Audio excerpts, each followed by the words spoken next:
بلدیہ کورنگی میں ملازمین کی تنخواہوں میں کٹوتی نامنظور۔ ریٹائر ملازمین کے بقایا جات کے حصول اور اس کے ساتھ ساتھ 1 سے 10 تاریخ کے درمیان تنخواہیں اور اس کے ساتھ ساتھ ریکوری کے اہداف ہمیں بتائے جائیں۔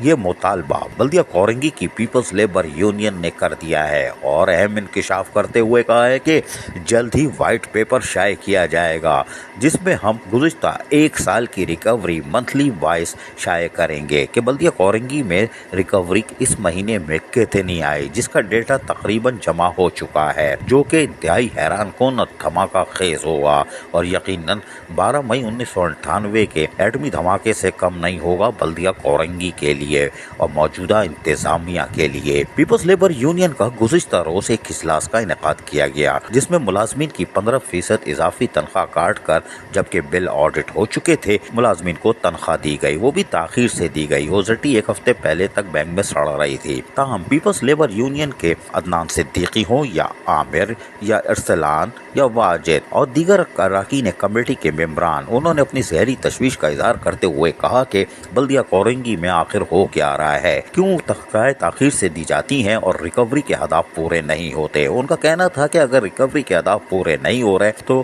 کون سے افسر کو کس کا چہیتا ہے کہ اس کو بٹھایا ہوا ہے، آپ نیا افسر کیوں نہیں تعینات کرتے؟ گزشتہ 4-5 ماہ 6 ماہ سے ریکوری کے اہداف پورے نہیں ہو رہے اور افسر تعینات ہے۔ یہ بھی دلچسپ لطیفہ ہے، کس کا پسندیدہ ہے، آنکھوں کا تارا ابو کا یا امی کا، یعنی کہ ایڈمنسٹریٹر کا یا میونسپل کمشنر کا؟ چندہ کے ہنڈولے میں لوری کون دے رہا ہے، اوپر والا یا نیچے والا؟ یہ ساری چیزیں اہم انکشافات وائٹ پیپر میں کیے جائیں گے۔ پیپلز لیبر یونین کے ہونے والے اجلاس میں اہم انکشافات بھی سامنے آئے، اس لیے کہ انہوں نے تمام ملازمین سے دستخطی مہم کروائی اور تمام پیپر تیار ہیں۔